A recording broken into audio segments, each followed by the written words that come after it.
I'd like to discuss your winning the prestigious Theater World Award and how you felt and what it's done for your career.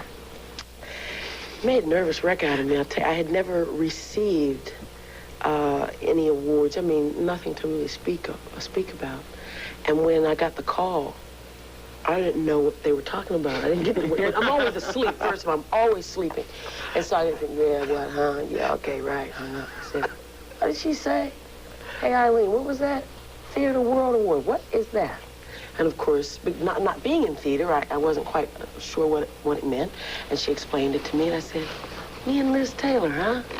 Does that mean I've arrived? Oh, right. It was exciting. And then Greg Hines presented it to me, and I was petrified because Maureen Stapleton was there, and Liz Taylor, all the people who've been in many shows over the years. And it's for, of course, past winners presented.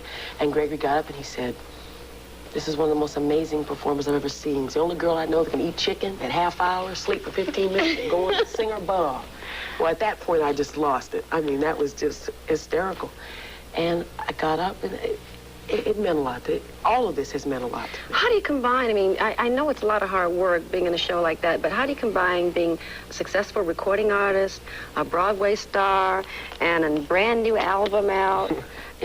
And let me tell you, on this album, you're doing a duet with Michael Henderson, and I'm not exaggerating because I'm not that kind of person, but the first time I heard it, I fell in love with it. Good.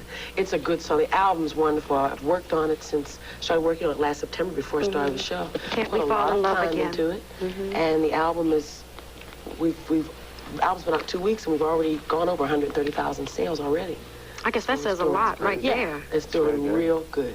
It's doing real good. Hinton, I'd like to talk about how you got started and how you came about getting into the cast of The Wiz, because that is where you really sort of got your send-off. Yeah, I think. It was sort of like an old Buzzley Berkeley movie, I would say. I first originally auditioned for The Wiz. I was living in Washington at the time, and I auditioned for a chorus part in the show.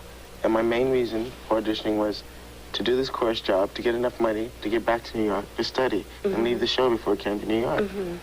Well, got a little change there while we were out on the road, pre-Broadway tryouts with changes happening and scripts being changed.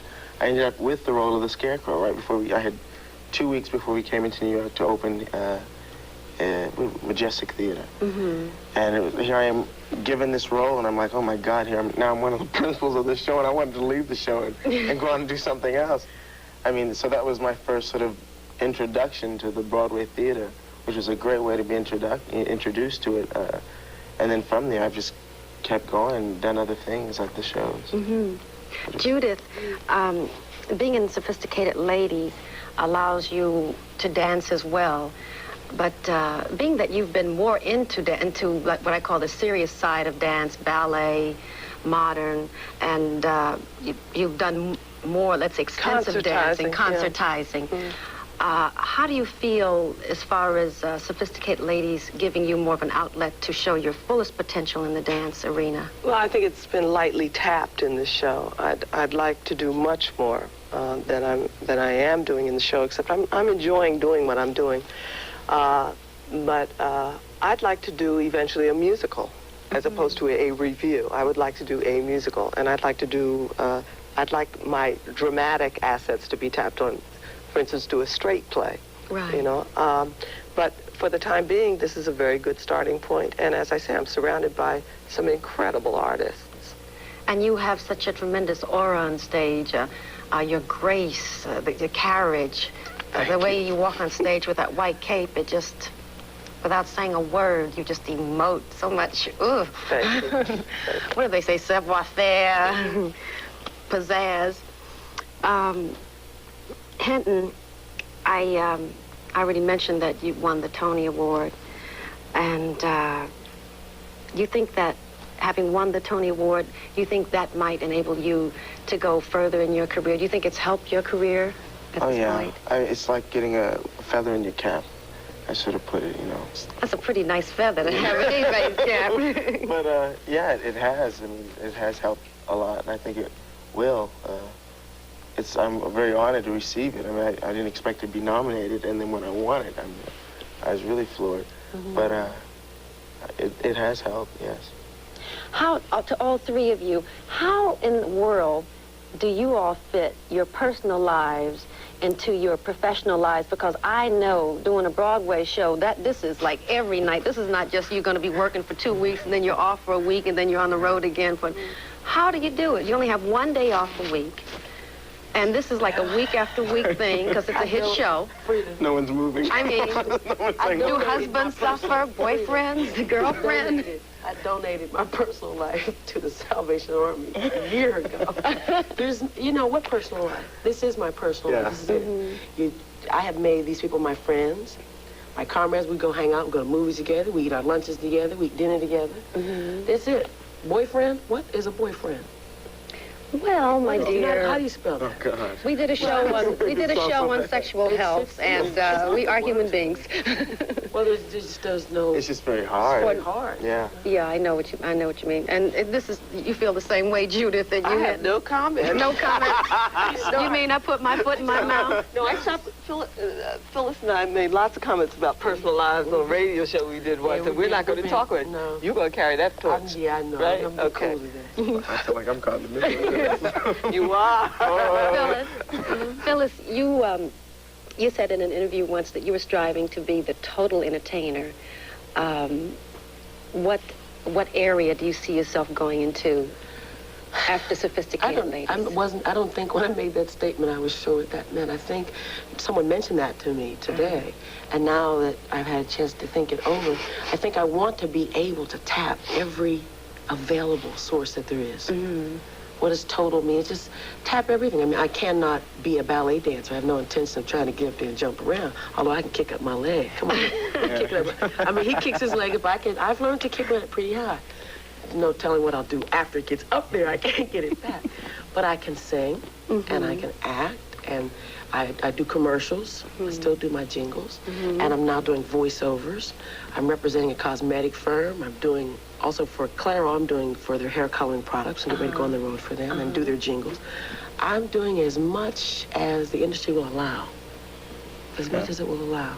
As long as they keep letting me in the door, here I come. All right, right on, Phyllis Hyman. I'm ready. We're going to break away for a moment after a word from our sponsor.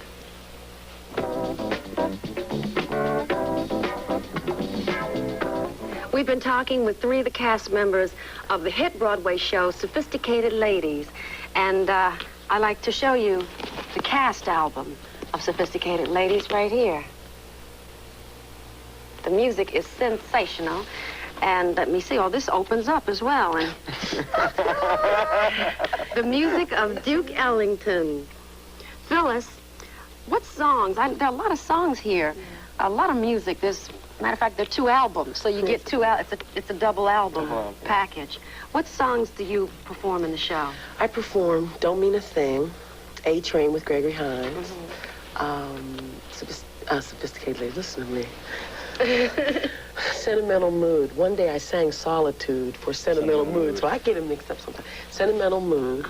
Help me out here. Oh, I've Got It Bad and That Ain't Good, and a tune called Goombye. Goombye. Somebody is, drinking something funny, instead of saying goodbye, they say Goombye. Yeah. Great song. That's a Gregory tune as well. I like the scat number that you 2 do together. Gregory and I work great together. That's nice. Joy to work with him. He's fabulous. Yeah, Greg Hines, very fine performer. Hinton, what are your numbers? Well, I do a lot of dancing mainly in the show. I sing one song, Perdido, which I sing. Perdido? Yeah.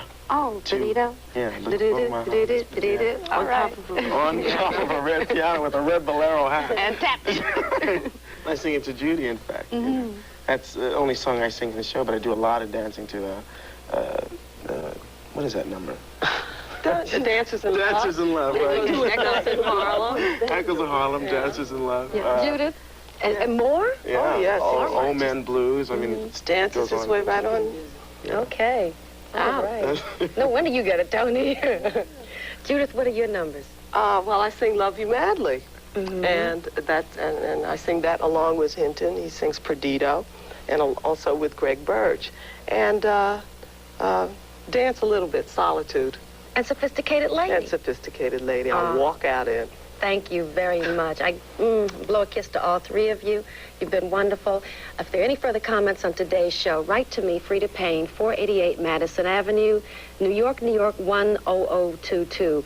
Thanks again for having joined us.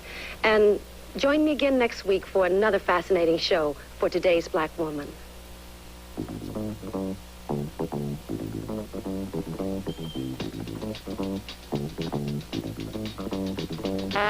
Klondike takes your breath away. It's a sundae wrapped up in a ball. Plain or crispy chocolate, double dip. Don't you know it's a super premium bar? Real creamy ice cream and milk chocolate's why Klondike bar.